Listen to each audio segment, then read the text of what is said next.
Chapter 51. Non-violence, do not touch to the one established in self.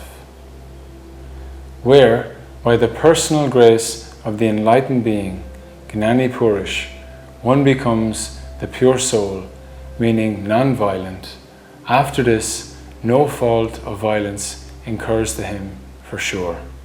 Dada Bhagwan. Dada Bhagwan explains, just as the light from a car's headlights does not pick up the smell of mud, even if it touches it, in the same way, the light of the soul, Atma, remains completely unaffected and untouched, constantly remaining detached and pure. Nothing can obstruct its light. The light of the soul remains free from any kind of interference. The soul is of a light form, a form of radiance. The soul cannot cause suffering to any living beings as such. The soul can pass through all living beings. The soul is subtle, whereas the body is gross. The soul is inherently non-violent. If you remain in the state as the soul, you will also remain non-violent. However, if you identify with the body, you will be violent. The soul is in the essence of knowledge, and once the essence is realized, no fault remains, and violence cannot touch it. Therefore, upon realizing the true nature of the soul, no karmas bind. A seeker asked Dadaji, so if a self-realized one engages in violence of living beings, will it not incur any karmic consequences? Dadaji explains, violence will not happen.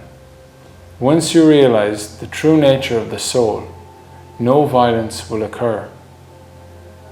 As long as there is identification with the body, all rules and karmas bind to the body. However, after attaining self-knowledge, no rule, karma or violence can affect you. Non-violence is not an inherent quality of the body orientation, but it is the inherent quality, the inherent nature of the soul. Violence, on the other hand, is a manifestation of the body orientation and is not a permanent state. These are all dualities. The form of the soul is so subtle that it can pass through fire without being affected. Now, tell me, how can violence touch such a pure form? When one identifies with the body, which is gross, violence can cause obstruction. But when one realizes the soul's true form, violence cannot touch them, and liberation, moksha, is guaranteed. The system for liberation is beautifully arranged, but while you are still here, you cannot fully understand it.